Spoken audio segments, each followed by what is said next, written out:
Hello, y'all. It's me again. I'm just doing a video to kind of follow up what I've been working on. You want to say hi, Luca? Say hi. That's my son. He's just playing in his.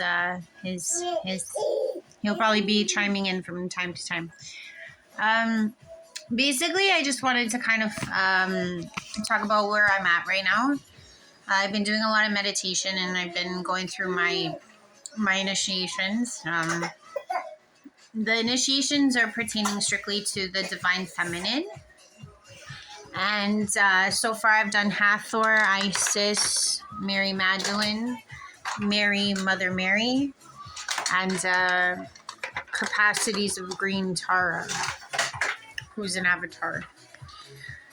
So as I've been going through these trials, these initiations, I've been doing my cards, and I do tarot cards, usually not on myself, but because I've been home alone a lot, I've been doing cards on myself. It's been very useful, especially because I haven't been really connected for these last years.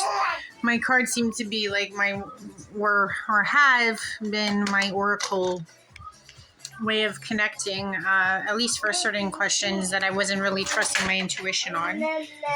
But that's also changing. My intuition has been coming a lot more validated. Remote viewing has gotten a lot better. I've been testing that with my significant other. And I've been seeing my number a lot more often. So that's good. Basically, like I was saying, so these key code initiations I've been going through, they're all pertaining to the divine feminine. And the resounding things my cards have been saying also is about turning on my heart, getting my heart open. That's been the focus of the book. That's been the focus of the internet. That's been the focus of my cards. It's been the focus of everything. So ironically, I did manage to get it on. Now you have to understand, like, I haven't had my heart on for almost 15 years. The last time I had it on, I think I was in my early 20s, before I denounced what I denounced. So the denouncing kind of brings me into the topic. I kind of want to talk about three things. I guess divine feminine, how it correlates into the whole, all of creation, the heart, and also how the heart ties into not just divinity. What was the last thing? Oh, my mommy brain stinks. How the heart, when on, goes into sin. Yes, that was it. Sin, heart, and divine feminine. Okay. So as I'm going on with this book, divine feminine is something we as society have been, kind of losing or have lost in its entirety almost at this point, especially when it comes to religion. And the reason why the divine feminine is very important, along with the divine masculine, they're both qualities that are very important because they make up the whole. For those of you that don't know or haven't interacted with Source as of yet, let me just reiterate this. It is both. Source is both feminine and masculine qualities. The I am presence is both. So in order to understand your I am presence yourself, it's good to adopt both qualities, not just feminine, but also the masculine. So as I was realizing this once again, maybe I can put you down there. Once I was realizing that again, I was like, okay, obviously I need to focus on my feminine qualities. That way I can kind of tap into Source better and work with my heart. Obviously, I don't know if the heart is a feminine quality, but perhaps it is, or I don't know if it's feminine in its entirety. But I guess they kind of coincide. And how that ties into, let's say, what I was talking about, how the heart, femininity in the heart, will tie into the last, which is sin. This is how I'm going to play that around. Okay. So you have the heart. It's one of your chakras. It's one of the most powerful chakras. It can tie into almost all of them. I also believe it ties into my eye, because in order for me to be fully on, I have to get my heart on. And once my heart's on, perhaps my eye will open back up. I can see a little bit, but it hasn't opened up. My imagination is coming back at least. Yay. But the heart is important, because not only is the heart something that helps you believe in your innocence, and your innocence is something that you have to kind of play with in order to get closer to the source, because when you're young and you're like his size, right, and you grow up, it's the world that tells you and robs you of your innocence, and that's what keeps kids and those that are, very sanely close to source, because they don't get absorbed into the world of labels. Labeling and label. We're labeled from the minute we're like this boy's age onward. And we start to adopt these stories and adopt these labels. And as time goes on, we lose our innocence. We lose our imagination. We lose our innocence. These are qualities that help to keep you close to source. And as you get robbed of those qualities, you start to lose faith. You start to lose the belief in bigger and better things, for not only for in its entirety, but for its in itself. And that fall from the grace, so to speak, that fall away from yourself, believing that you have to be, something else, that you have to do something else, that you have to, in my instance, and this is why I tie this back into sin. By me denouncing my heart, which was when I was given my path, that would be me going against my heart, my truest self, me going against what was destined for me. Okay? That in itself is a sin. And why I want to talk about sin as well. Okay? Like I was saying, divine feminine, how it's lost, how our heart ties into this. Let's look at religion, something that's devastating our world every day, and how far away religion is from the divine feminine. It's misogynistic in essence. Always talking about the man, the male head of the god. Realistically, the realist religion is nature. So if you're ever confused on who to follow, what to follow, just go to nature, and nature will be your guide, because in nature, that is the epitome of what God's essence is trying to convey.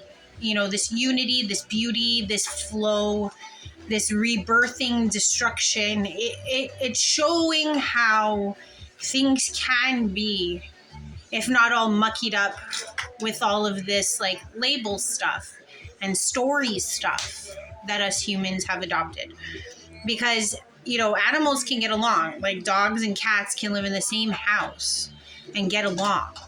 So when you embrace both the masculine and the feminine, like the animals do, there's a flow to life. There's an understanding. There's a direct connection to source. Do you think animals wonder if there's God, or do you think that they just live their lives in the all presence all the time? They're happy as pigs, and you know what I mean? We're the ones that are distracted. We're the ones that come away from it. And we do this by not listening to our hearts. So how this plays into the divine feminine. For example, when I say not listening to our hearts, let's go back to religion. The misogyny, in essence, is a huge red flag and huge deterrent.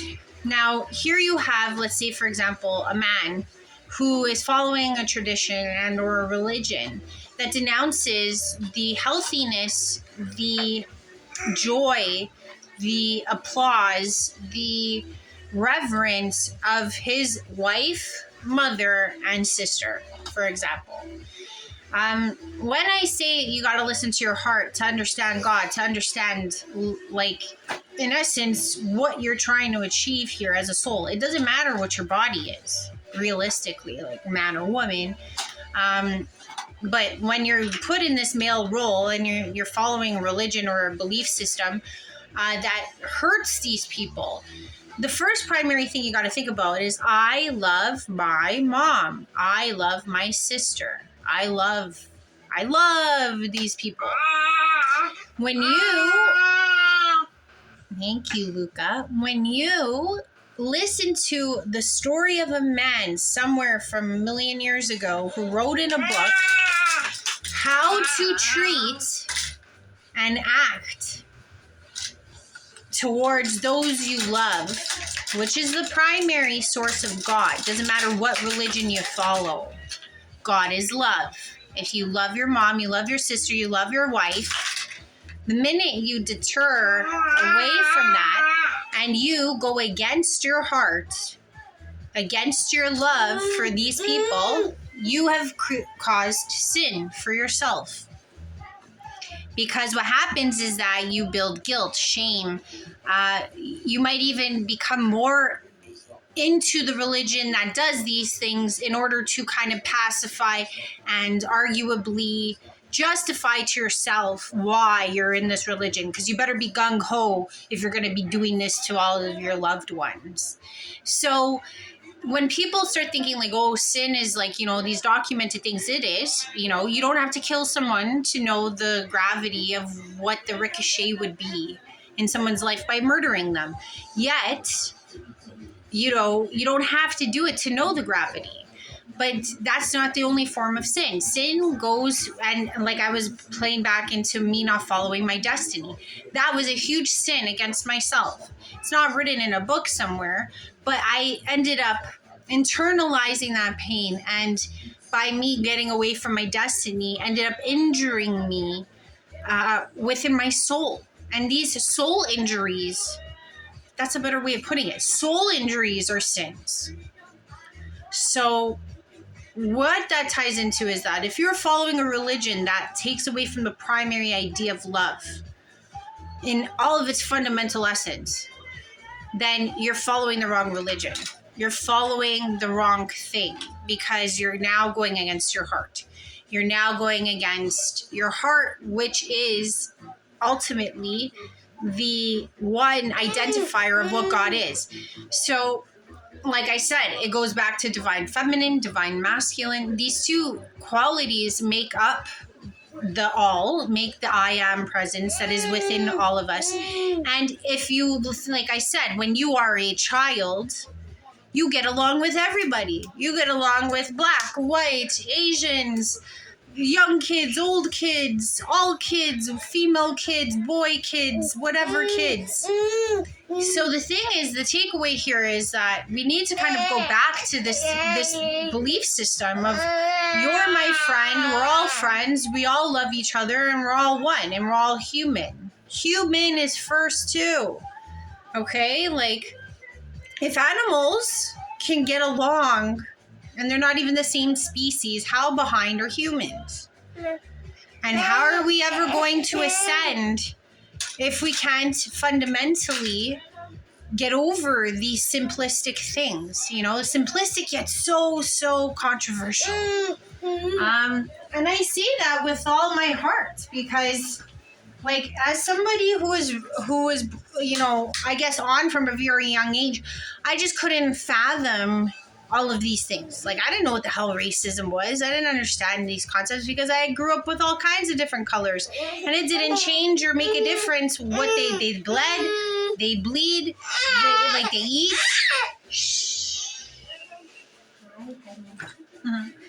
They have the capacity of every human being. So it didn't even cross my mind until I got older and told, like, oh, there's this problem here. And I couldn't understand it. I still don't understand it. I mean, it's just, I know people are like, oh, well, you're a white female. And it's like, yeah, I get it. I've had to have these conversations with my friends of other races to understand where they're coming from. And I totally hear them. It's just unfortunate that, like, I'm not saying that more people should get this by now, but unfortunately it's something that we're still stalling on. And I mean, like, realistically, like, what are we going to do if aliens come? We can't even get over other things. But what I'm trying to say about the divine feminine and going back to this misogynistic world that we live in also, it's like we can't even contemplate the idea that God is both female and male. Even though everything the world shows us that there's dual, 2 equals 1. It's as simple as that. Like, and the minute that you start to embrace your inner child, embrace your heart, embrace what is right and wrong, and find out that sin is not just what's in books, but it's also the damage you inflict on yourself from not following your truest self.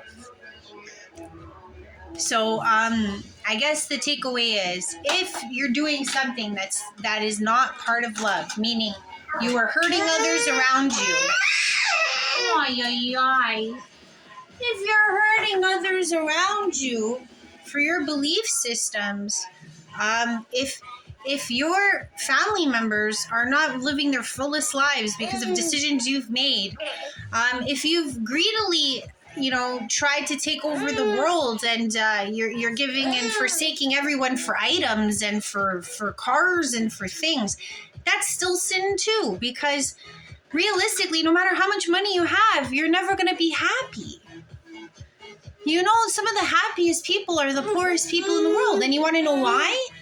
They are fruitfully fulfilled by the joy in their hearts. The joy that comes from living your best life. The joy that comes from living the life your heart desires. That is true richness. But yeah, that's where I'm going to leave off. So, food for thought, divine feminine, embracing it. 2, turning on the heart, activating it. I got told that I can't turn it on right now because I still have to do some protection, some energy work, but it's coming on. Better believe it. And the last thing, start working and clearing sins, things that are injuries against your soul. And that's where I'm at, and love and light, and I love you all. Also, I just want to say a shout out to the people in my cards that I hear you, brother. I'm coming on. I'm going to keep working at it. So, love you all again. A little redundant, but have a good one. Bye, guys, for now.